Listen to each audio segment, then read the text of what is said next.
Hi, hi to everyone. This is another, this is Spanish Gary, another DisruptCyprusLive. Tonight we have together Christina Shailas, technologies integrator. I don't know, Christina, you can. Yeah, integrationist, that's great. Integration, how you call it is. But today the goal is to discuss about technology integration in education. Christina has a lot of experience and actually he did started a similar live stream in during the it was with Google Developers Group, I think. Women tech makers. The women tech makers, that is a section, yeah. And there I got curious, so we said, let's go more deep with this subject. So if you are watching from Disrupt Europe, Disrupt Cyprus, or my personal page, feel free to pop your comments, questions, and we'll answer them maybe during the live or in the end of the live stream. Okay. Christina, okay, usually I don't, okay, with Christina we met also, she was attending, we met physically in our events that we did last year. Yeah. When we had the option to do physical events. And yeah, just can you tell us more about you and what you are doing last year?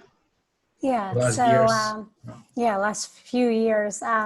So yeah, well, you mentioned the last webinar and the women tech makers. I just want to make mention that that was more specific to the pandemic and remote teaching and learning. And today's seminar, I'm hoping to speak about more technology and education as a whole. A little bit about myself. Let's see, what can I say? I've been in educational technology since 2013. I was working in an independent school in Manhattan. And about 2 years ago, I took the decision to move to Cyprus, and I joined a private school here on the island. And I'm hoping to continue my specialty in tech education. And yeah, it's been going really great.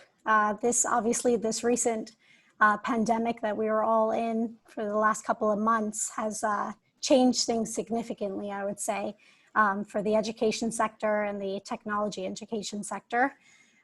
So we're kind of having a very different conversation than we would have been having a few months ago. So I'm also going to integrate that into our conversation today, inevitably. So yeah, so that's basically it. It's been an amazing few years here, and I'm happy to start answering some questions. Yeah, so you grew up in Manhattan. Yes, I was. I was born, raised, educated in New York City. The Big Apple. The Big Apple. I really do miss my city, especially with everything that's going on. There are things I think it's more. It's a bit worse, the situation in Cyprus. Exactly. Hopefully, everything will slow down and become better also in the US.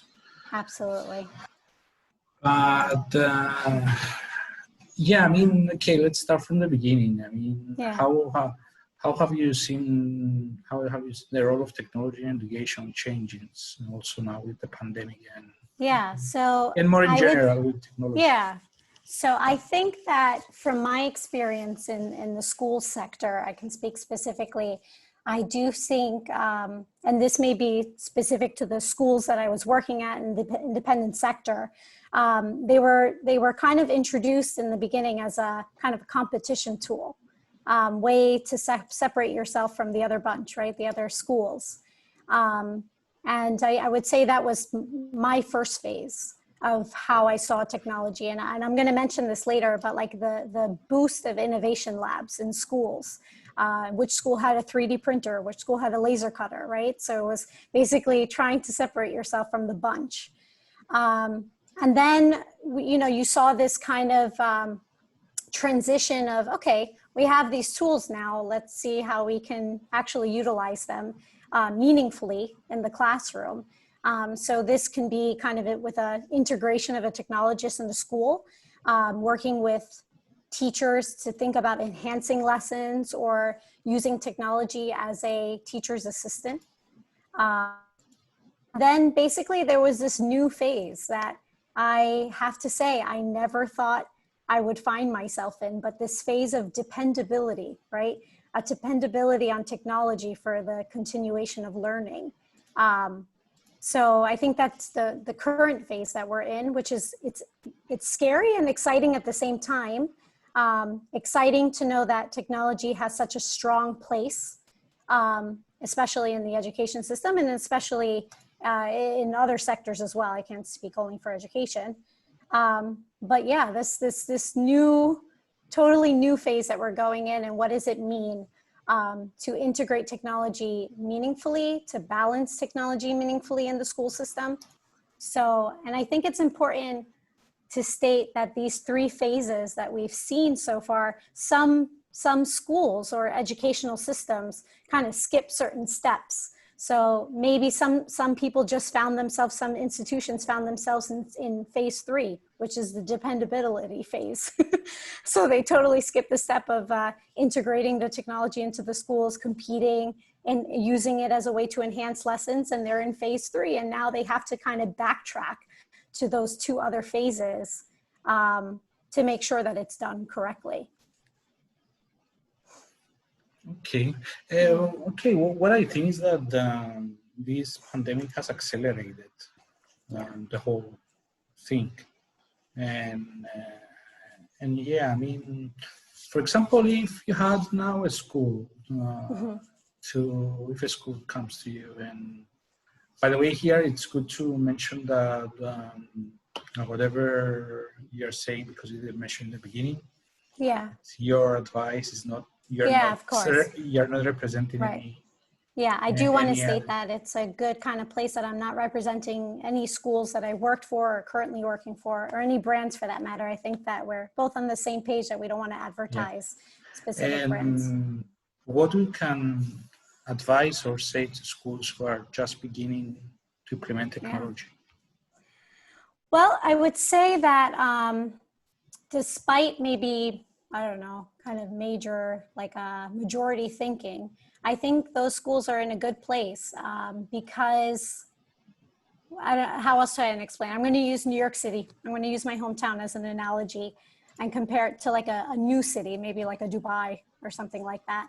That cities that are newer in the phase of implementation have the advantage of learning from old cities. So if I took, for example, New York City's subway station, which how many years ago was a great, efficient, new subway station. If you compare it with somebody else's underground, you would say that New York City's underground is obsolete, right? Or old, or needs work, or needs renovation. So I'm using this as an example to show that a school that comes in right now, despite the fact that they may be feeling behind in the technology kind of place, they have the advantage of learning from those other schools. There's a lot of information out there of what platforms were efficient to implement and what platforms aren't efficient to implement. And then they also don't have to deal with the replacement or this weird gray area of replacing outdated technology with new technology. So I would say that they're in a good place, and it's okay to be where they are and to implement and learn from other institutions of how they've implemented technology into their schools. I mean, there's so many tools out there that they can implement, and depending on how they want to do it, whether it's, like I said before, a classroom teacher's assistant, whether they want to use auto grading systems, learning management systems, but they should take the time to research to make the right choice. And can you mention some? So tools? I mean, these are small tools that I feel during the pandemic have kind of like highlighted themselves. But I would say like a platform that basically allows you I hate using the term paperless, but allows you to go paperless in the sense that you can post and collect assignments, something like that. Of course, that was very important during the pandemic when you couldn't do anything other than that. An auto grade system, something that if you're giving out, multiple choice or short answer questions, rather than going through all of that, having something graded for you. A student tracking progress, and there's a lot in those, whether it's a specific type of discipline that you're working with. It can even track the attempts a student has made to answer a certain type of question, so that you can actually highlight that area and help that student on that specific area. Anything that scans a document. Of course, the most I don't know how we would have done it these last couple of months without conferencing tools. So what we're on right now, obviously, video, audio conferencing tools.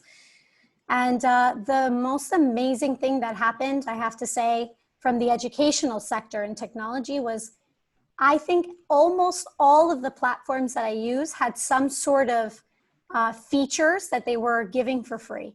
And these were features that we never thought were going to go free. And it was pretty sweet.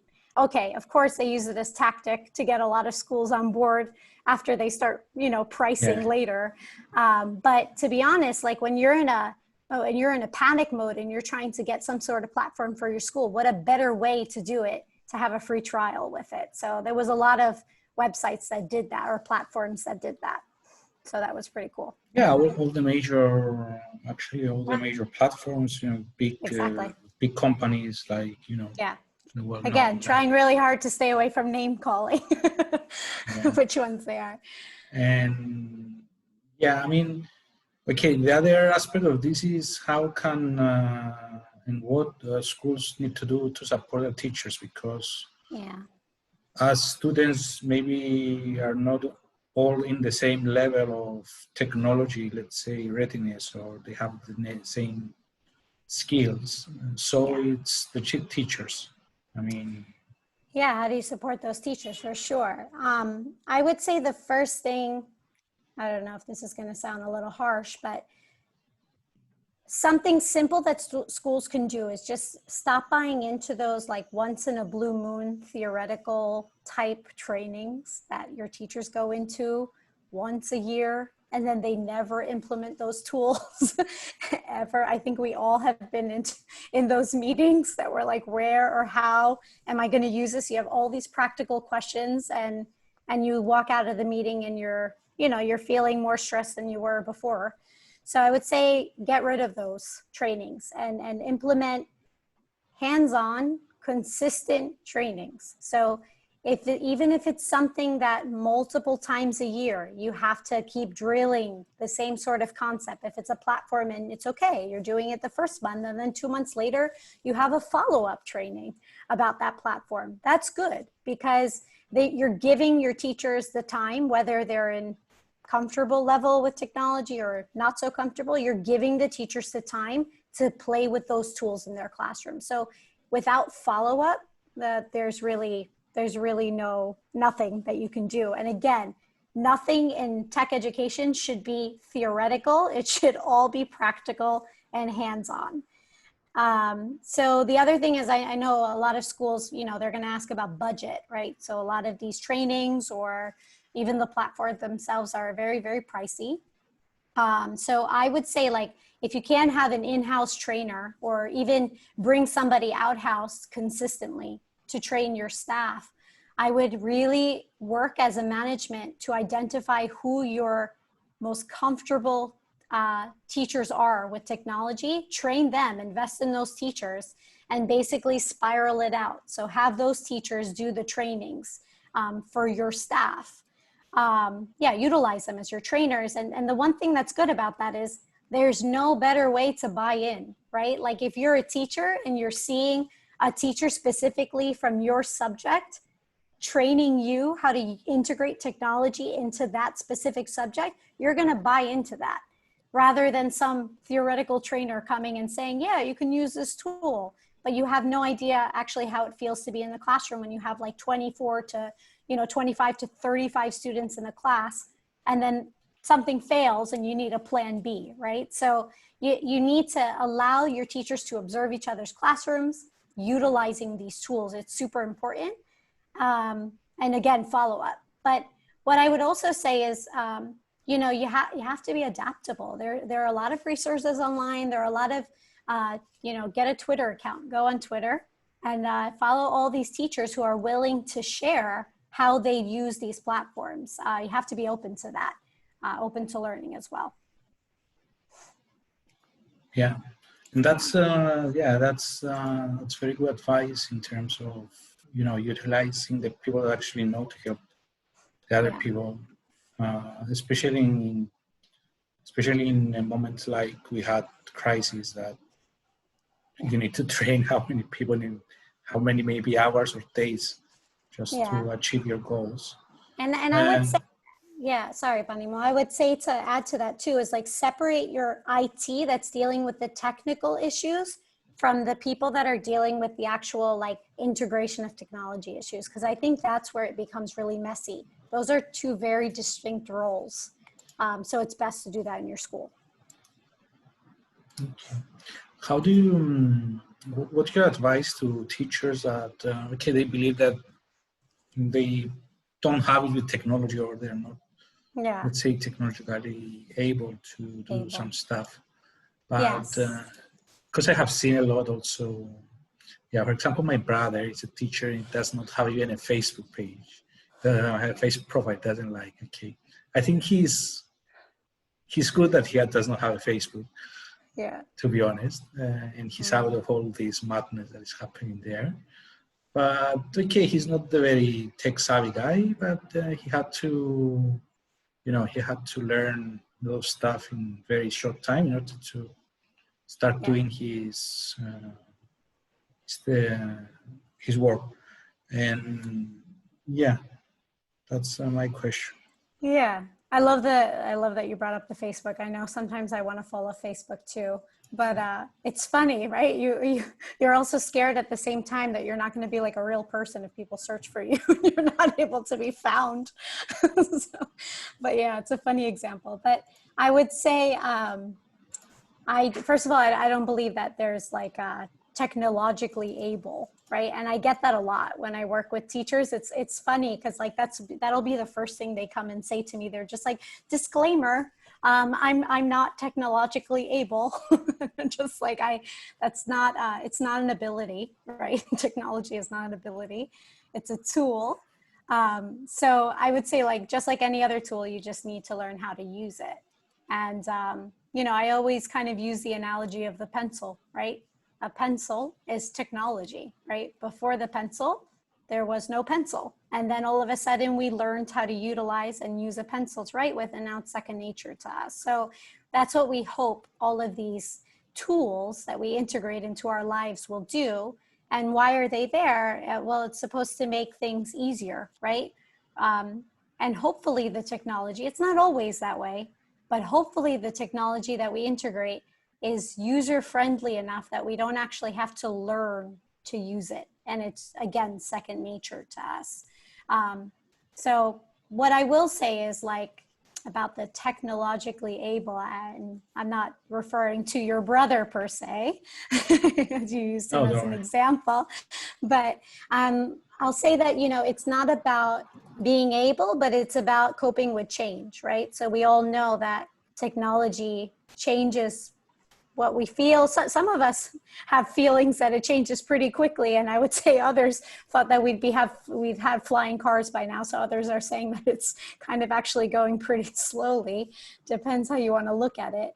But it's really, it's your ability to cope with change. So my advice to teachers who don't feel so confident in using technology is really like, think about your teaching style first and think about which tool is going to work for you. Because if you're going to simply integrate technology just to like show off to your management that you're integrating technology and it's not actually helping you, then first of all, it's an injustice to your students and yourself. Because most likely once management leaves from your classroom, you're going to find your old ways of doing things.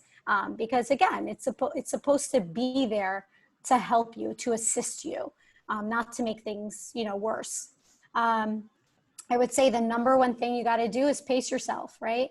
I know, and I really hate saying this for me as well, but I'm going to give out a secret. Sometimes you're going to be one step ahead, and that's it. And sometimes you can only be one step ahead of whether it's your class or your other teachers, because it's always changing, and that's all you had time to read up on and learn on. And that's okay. You need to be comfortable with that. You need to just get comfortable with mastering maybe like one feature or one skill a week, and then using that next week to actually execute that feature. And like I say to my students all the time is, this may fail. It may fail royally today. So like, beware, because, we're in this together, and it's okay. You have a plan B. If you're comfortable with the failure, so will your kids, your children, your students.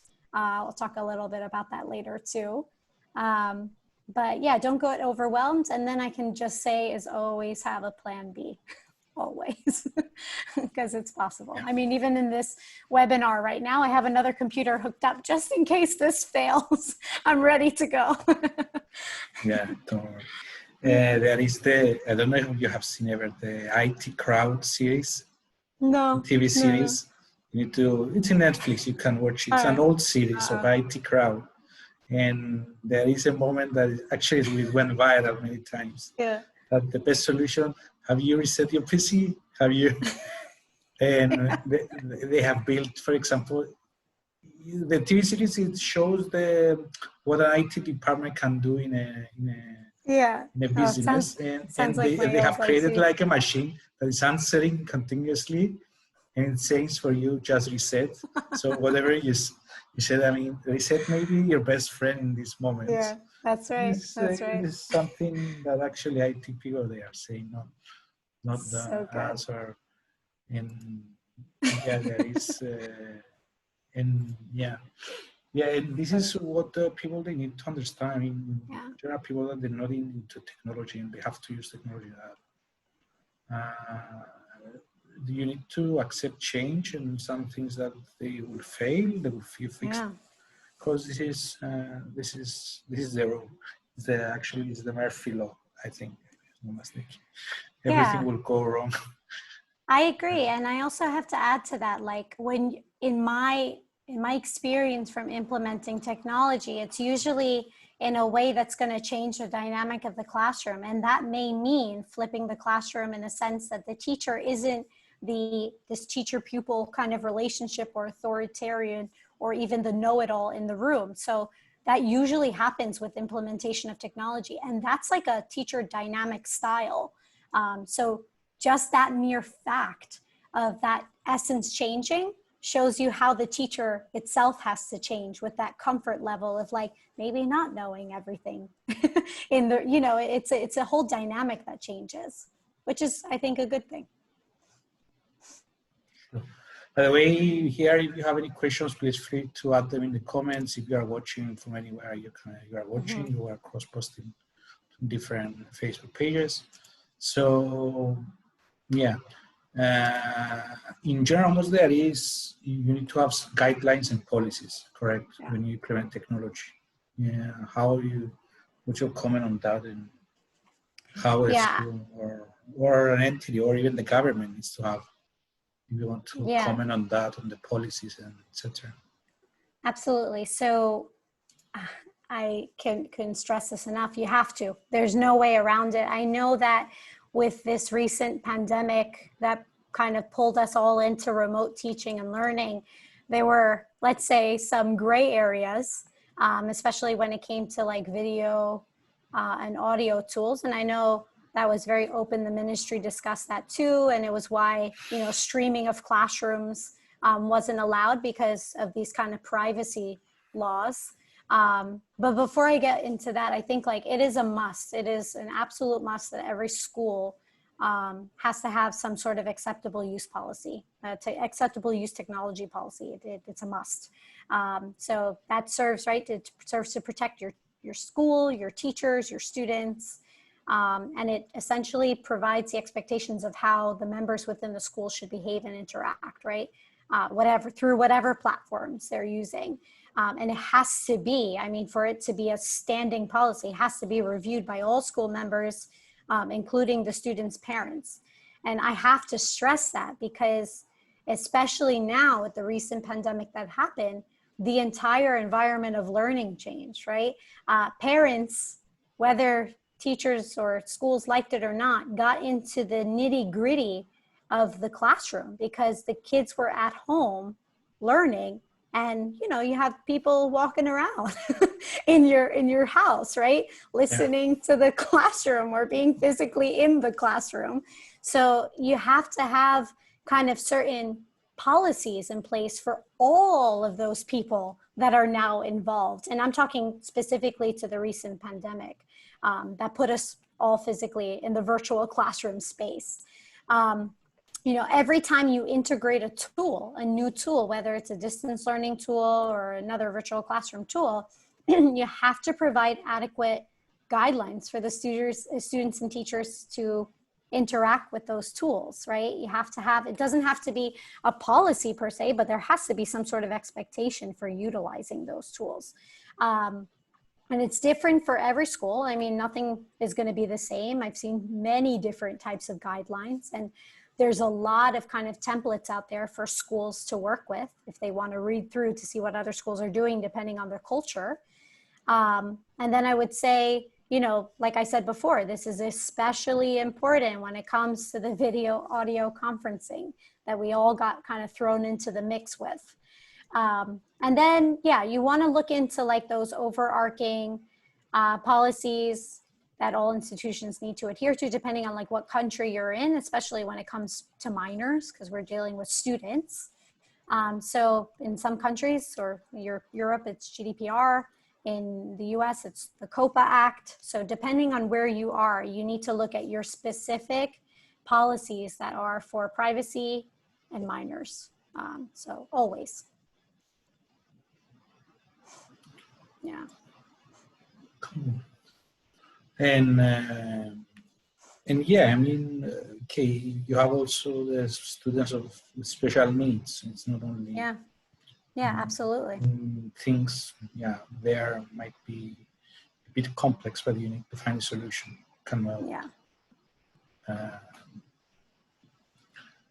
In general, okay, out there are many platforms, okay, to use. Yeah. And now actually with the pandemic, a lot more platforms about education, technology, things started to rise. And how do you think, how can someone choose the right ones for him? Listen, it's not easy. I mean, you said it yourself. There's so many out there, and sometimes it's really hard to you know, make the right choice between the platforms. Sometimes you choose, let's say, a larger type platform, and it puts you on a path for other platforms that integrate well with that system. So you kind of aren't given a choice, which sometimes makes it easier, sometimes doesn't. Sometimes it's a bit annoying. But yeah, I can't stress enough, you have to research which tool works for your teachers. You can't do the other way around. You can't say, this is a really cool tool, let me try to integrate it. Like, you have to think about the teaching style, the teachers. What is, like, you can take a simple thing. What is happening in a teacher's day that's preventing them from lesson planning and spending more time on their marking, right? Let's take that out. Let's see if we can take that part of their day out and integrate a feature of technology that can help with that. It could be something so specific as like attendance or whatever that's taking time out of their day. So these are like, let it work for your teachers as an assistant. That's the only way you're gonna have your teachers buy into it anyway, to be quite honest. But then I'm going back to the policy thing. You really have to, or a school or a management team has to do the proper research, because don't just get excited by what platforms are out there. You have to know if those platforms are compliant with your specific country's protection privacy policies, because if it's not, then you're putting yourself in a whole different area that you might not want to deal with if anything goes wrong with a parent, a student. So you want to check that beforehand. And that information is always stated on any platform's website. By the way, while you are discussing, I just added the link that you sent me with more info with you, and there is also more info tools we have seen in that page. So we have added this page in the DisruptCyprus comment section. So you can go there and get the link if you like. There is also a lot of tools. I think it's your personal page. And it's always being updated. So it's a good resource for people that they want to learn more about more platforms, etc. And okay, as an educational technologist, what are the challenges you face? I mean, it's good if you can give us a comparison of what challenges you face in New York and what challenges you are facing now in Cyprus, because I think there are different challenges. Of course. I think the most obvious one is like the budget, right? Like, and that's anywhere. It's not like specific to Cyprus or the US. It's like many of these features or implementation of like actual hardware. It's a lot of money. Like it's not easy for a school. And as an institution, if you're doing it correctly and having like a rolling system that you're rolling every couple of years, new technology features, you'll do fine in keeping your hardware and software up to date. But it can get very pricey, right? Whether it's like a bring your own device system that you have, or you're having the technology in-house, it can be a little messy. So you have to make proper choices on that, and it can be very challenging. To answer the question about Cyprus versus US, I would say for me, as a technologist, it's the access to training. So, in New York City, I'm not going to lie, it was at my fingertips, any sort of training I needed. And also like a larger population of people that do work like I do, and having them as a community, to basically bounce ideas off of. Of course, that can be done over, conferencing and things like that, but it's not the same as being able to go to physical conferences, try new technology, try new kind of, tinker with new materials that you want to put into your classroom. So I think it's like the access to new technology, and also access in terms of certain, let's say, hardware that is not accessible to Cyprus has been a challenge. So I mean, that'll change over time. But that's the only kind of thing. I think everything else has been the typical challenges. But if I were like to say like the two challenges that I face as a technologist in general, wherever I was in the world, it would be resistance and balance. And it's kind of funny to put that into two terms, but like, I feel like in the beginning, I always get this sort of resistance, like, oh no, no, don't bring technology to me, sort of thing. Like, or like, they'll explain in so many ways how they can or won't, or, so it's that resistance. And then once you get past that resistance, which is my most, the best part of my job is getting that teacher that was just like, no, I'm not really like that. And all of a sudden, like, 6 months later, you can't get that device off them. Because he or she understands that by using technology, it saves time, and use that time with something else. Exactly. Yeah. But then you have the opposite problem. It's like, okay, now you found this, but now you need to balance it, because if you're too much on that, then we have problems as like placing the teacher correctly into the classroom. So or replacing skills that students still need to learn without technology with technology. So like, it's kind of funny that you have to kind of play with that balance, resistance and balance. I think it's like when you have, elder people, they just found Facebook and Yeah, and they try the first days a bit, and then slowly, now you see them how many hours it's in Facebook. I always like that. Out. They say that. Isn't that the people that resist dogs or don't like dogs are the ones that become the biggest dog lovers? Isn't that the way it is? Yeah. So good.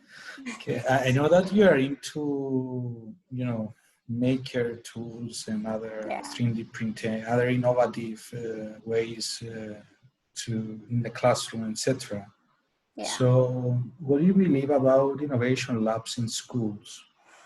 and here, just to mention that on Thursday, we'll have the makers will make. It's a maker space from Limassol to discuss actually the importance of workspaces and maker spaces. Yeah. We'll be announcing tomorrow more about the live. Anyhow, our lives will be on Thursday and Tuesday, 9 p.m. From this week. Just a parenthesis here. Yeah, that's great. It's a really but it nice was connected way to insert that. Yeah. It was connected with the question about the innovation labs. Yeah. That I believe that there is ways to find and have an innovation lab. It's good if you have an innovation lab in a school, and maybe this innovation lab, you can do different stuff with students, like makers. You have 3D printers, maybe virtual reality equipment, etc. Yeah, I would say so. I came into the technology integrationist role in 2013, like I said, but it was also the same time that in New York City, the innovation labs, or as we call them in the States, the Makers Lab movement kind of came into the schools. So like within a couple of months in the job, my school was like, we're purchasing a 3D printer. And I was like, okay. So then it was like, we're purchasing a laser cutter. Okay. So all of a sudden these really awesome tools were being kind of thrown into this space, which was a classroom at first. And then it had to be kind of converted into a specific lab with proper ventilation because of all these tools that were coming in. The physical space had to change, the desks had to change, everything had to change in that space. And it was without, now we're coining the term innovation lab or makers lab, but within the year, my space had turned into a maker movement, I would say. And so I saw that transition physically. And then it was like, okay, how do we take these tools and not use them again as competition, separating ourselves from other schools and trying to get students to come to our school because we have these really cool tools. How do we implement them into our classrooms? And so I would say, learning these tools and then passing on that knowledge to the students it was challenging. I'm not going to lie. But the results that I've seen over the next years that would come were incredible. And I have to say, like we coined these terms. I know we're still talking about STEM or STEAM. And when I was in school, everybody was talking about STEM in the way that how do we get like the science and the technology and the engineering and the mathematics classes to all like work together on a project. And then you had this kind of like the coordination, like of all these classes to do that.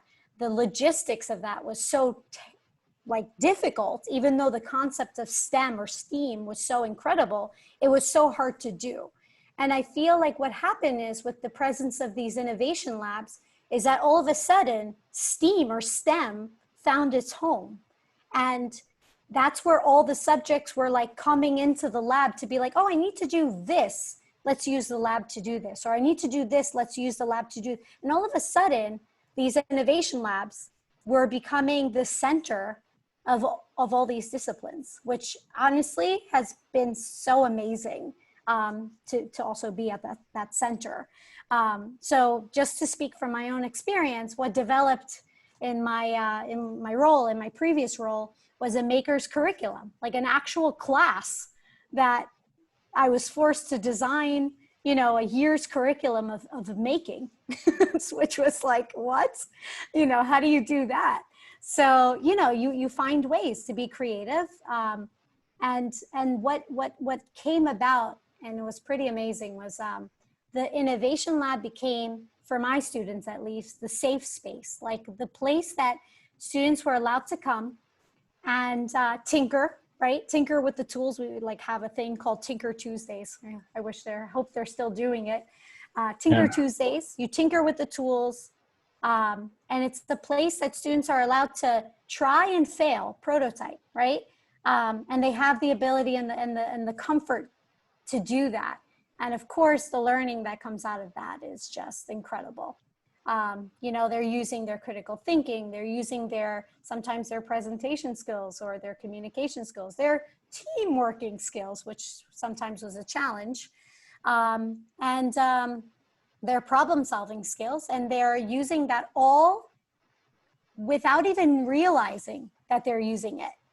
And whether it's like, you know, I'm trying to do something on the 3D printer, I'm trying to design a piece of something in order to fix a specific something, whatever it is. I'm just using because they create. So they just they were problem solving because everything started with a problem. Of course,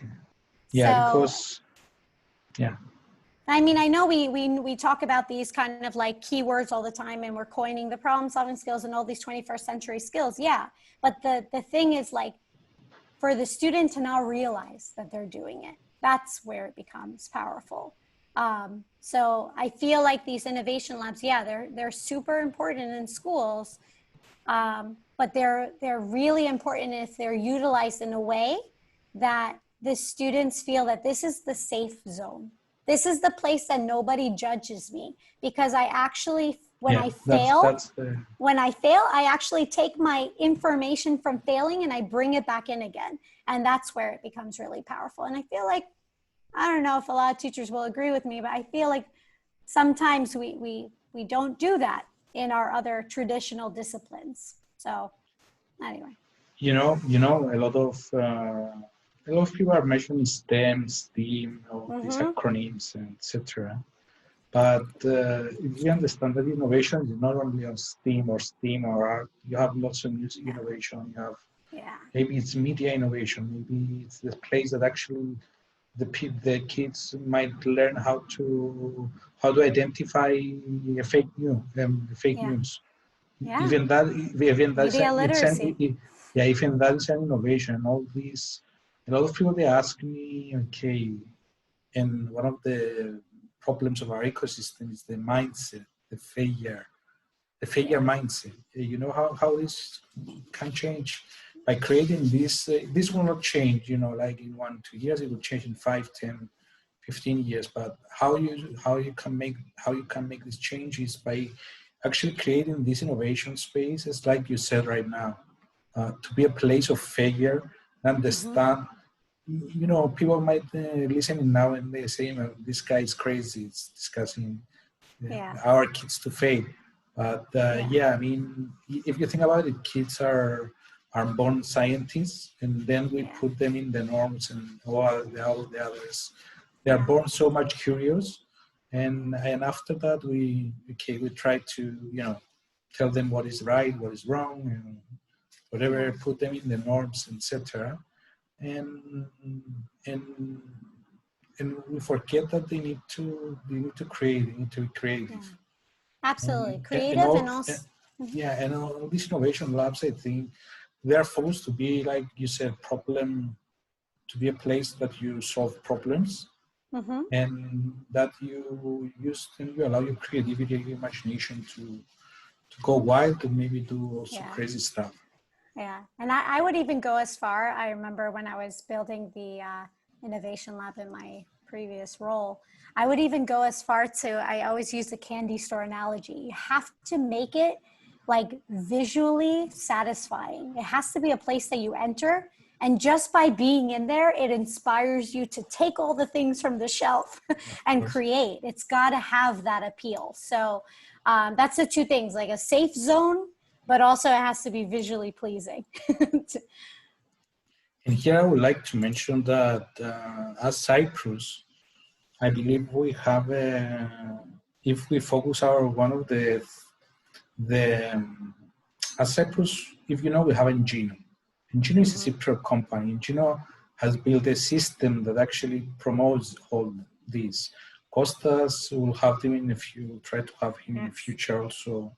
Amazing guy. Yeah, I mean, the Engino products are used in United Arab Emirates public schools currently. United States, yeah. And other 60 countries, not so much in our schools though.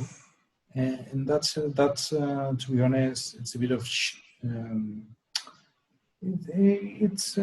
I think it's a company that, and it's a field actually that we need to focus, I believe. In our startup ecosystem, we focus on, because we have other good ed tech, let's say startups and companies that they created educational products.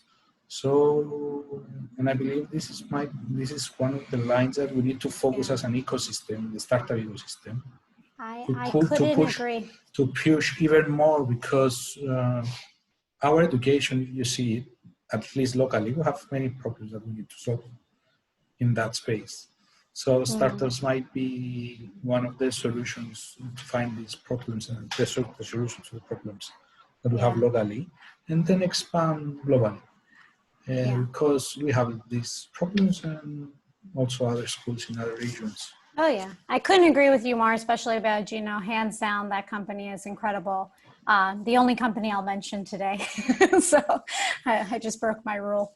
But yeah, I do feel that, Bunny, I don't know if you can agree with me that like there are so many incredible Cypriots or Cypriot companies that I am still learning they are Cypriot companies. And it's incredible how much comes out of this island. Like that, for me, as somebody who moved here just a few years ago, that's what I'm personally fascinated with, of like how much innovation is happening here. It's just humbling, to be quite honest. Okay. We have comments and questions before we go to my last question. Let's take this one. Okay, we have from Andrea Zorote, well done. Keep pushing. Elpidoforos Anastasiou, he runs the Pascal, they have a space program, something. Really interesting interview, job well done, Christina. Andreas is asking, okay, it's a comment, okay, let me read it, it's a long comment. Teaching is no different from any other jobs. As many other industries, people change and adapt. It's not easy for teachers, but it is what it is, and they need to catch the wave. The only way to force the change is the parents to understand and demand schools, education in general, to use and educate students about technology. It was when the comment went away. Elpidoforos has a question about any recommendations for brainstorming or project management that teachers can use. Yeah, so tools, and if you have any recommendations on this. Yeah, in terms of tools, I have a whole bunch on my website actually that the photos can check out, but I'm going to go to the less about the actual brands of the platforms and more about like the brainstorming tools.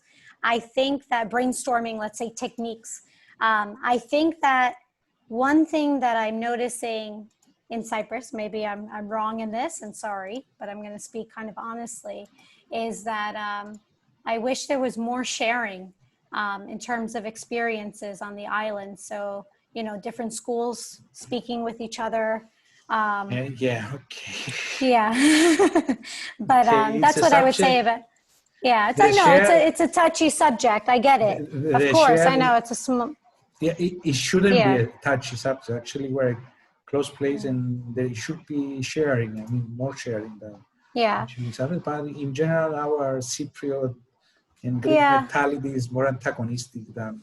Right, but you know what, Panimu, like especially at the photos, because we were on a project together with 3D printing face shields, and there were so many other innovation labs involved. That's like an amazing example. Okay, there was a pandemic that brought us all together in panic mode, but look how much of an amazing movement that came out. And I know Abida knows what I'm talking about with that.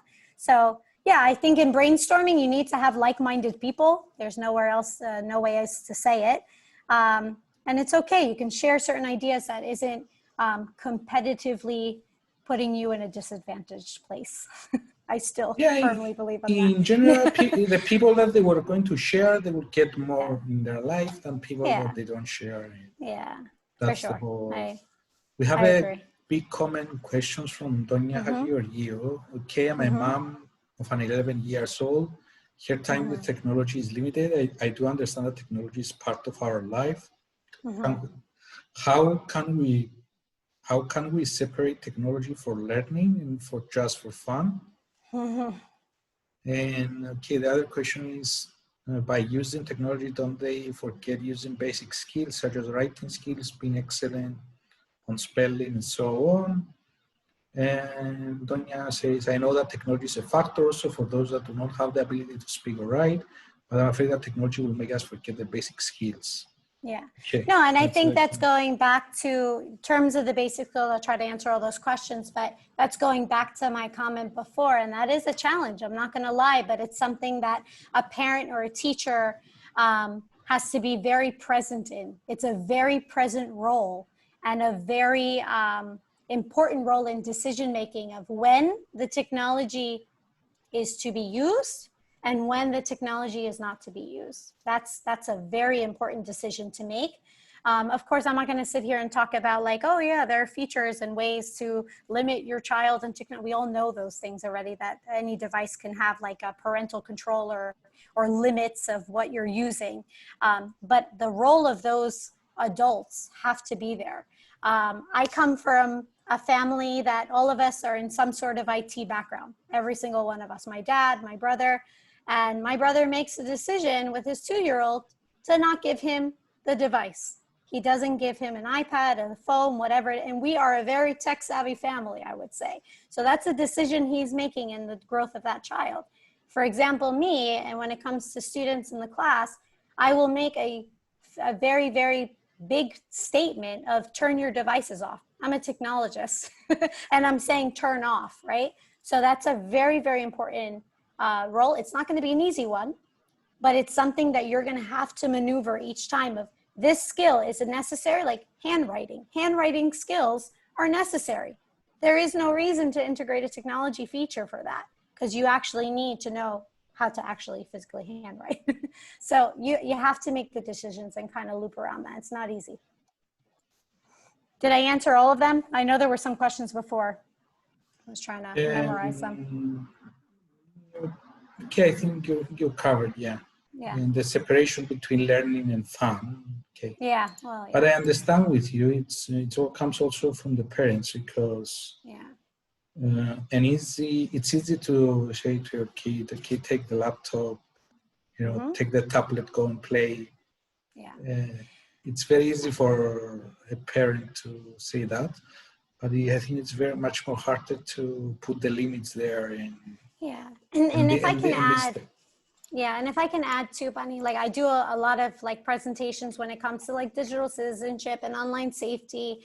And one implementation, I don't have children of my own, but my mom used to do this and it would drive me absolutely bonkers when I was little. But it's the one thing that I recommend to parents is never, especially because these devices, they're getting smaller and more personal, and it almost feels as if it's just like you and the device, right? Do not let your kid in a private space on those devices. Have the door open, have them in the living room, walk around, right? That is super important. I know it's not about technology in general, but it's about online safety. And that is super important to let your kids know that like you are twirling around when this is going on. There's no privacy there. It's only safety, it's a lot of other stuff. For example, you have seen the new ad. There is a current campaign running in New Zealand about how kids are learning about sex via porn and via other ways. And there is actually a video that went viral that is, I need to showcase and send you to see, what actually is happening. I can imagine. I shouldn't imagine, but I can imagine. There is a nice advertising video that they have did. For example, the couple that goes and knocks the door of the kid, and the kid stays, and they tell him right now, okay, let's discuss about sex. How, because another important thing is, and also like aside from like the very obvious like visuals that children could be getting on the internet, then there's like the not so harsh. I mean, if we don't want to go into those specific topics of pornography or sex or whatever it is, or violence, it could be a simple thing of like, what's streaming through your news feed that influences you, right? Like that child looking at another child, seeing them go to cool birthday parties. I'm taking something so simple right now, but like everything that they're seeing on the internet is literally influencing their mind, and trying to limit that as much as possible. I know we're going into a separate online and in general, they need to understand, actually, if parents are listening right now, or they need to understand and explain to their kids that whatever they see in Facebook is not correct, or whatever they see in social media is not correct, because it's one of the problems of the young generation that is coming. They trust more Facebook, for example, than they trust, maybe a big media out there or something like this. I would beg to argue that this is a much larger conversation that we all have to have as a community, not just children, but I mean, okay. Exactly. But in general, my last question is, where do you see the future of all this technology and AI, for example? So I know that I'm going to answer this in a strange way, because I know we can talk about all the different technological cool features that will come into the classroom, like augmented reality or virtual reality, and it's obvious, and those are already being developed and kind of pushed into schools. For the obvious, I can say, in VR, right, is giving that enhancement for geography lessons, or even like science experiments, right? Being able to conduct those without having any hazardous results. But I would say that in general, I think that the most obvious thing to me about further implementing technology, and I think we got a very hint of it over the pandemic, was the idea that you can learn anywhere, at any age. I think it's kind of like a very freeing idea that, like, I don't know whether educational institutions want to accept this or not, but I really do feel like it's going to flip the entire education system. We're going to think about who and how everybody can access education. We might even be questioning certifications and degrees at some point, but essentially it's going to lead to access to education. Of course, it'll lead to other conversations that we just talked about, of like disinformation, right? The importance of understanding what is real and what isn't. But I just think access to education is going to be bigger and better in the future. Yeah. It needs to be also more cost. That too. Less cost, for example, for especially regions that they're not so, or countries that they're not so. Oh yeah, like the United States, and they're very expensive schools. Anyhow, that's okay. I would like to thank you for taking the time to join our DisruptCyprusLive sessions. In general, I don't have other questions. So, general will go live every Thursday and from this month, and the rest we're going to have lives in Thursdays and Tuesdays at 9 p.m. So, as we have said in the beginning, next Tuesday, on Tuesday, we have Makers Will Make. It's a makerspace in Limassol. We'll discuss with Eva, one of the founders, Eva Korai, and about the importance of makerspace. So tune in. Okay. So maybe you have anything else to add on? I just want to say thank you. I mean, going back to the question before about brainstorming, I think that you are doing a big it is a big piece in Cyprus that you are contributing to allowing, you know, the spread of ideas and thoughts. So thank you. Thanks for giving me the time and space to do that as well. Yeah, let's hope Cyprus become a better and more innovative place in the future, and absolutely as we go. Yeah, many thanks to all. See you on Tuesday. Sorry, on Thursday. Today's Tuesday. Yeah. 9 p.m. And have a nice night. Me too. I'm definitely going to check that out on Thursday. All right. Thank you so much. Bye. Bye.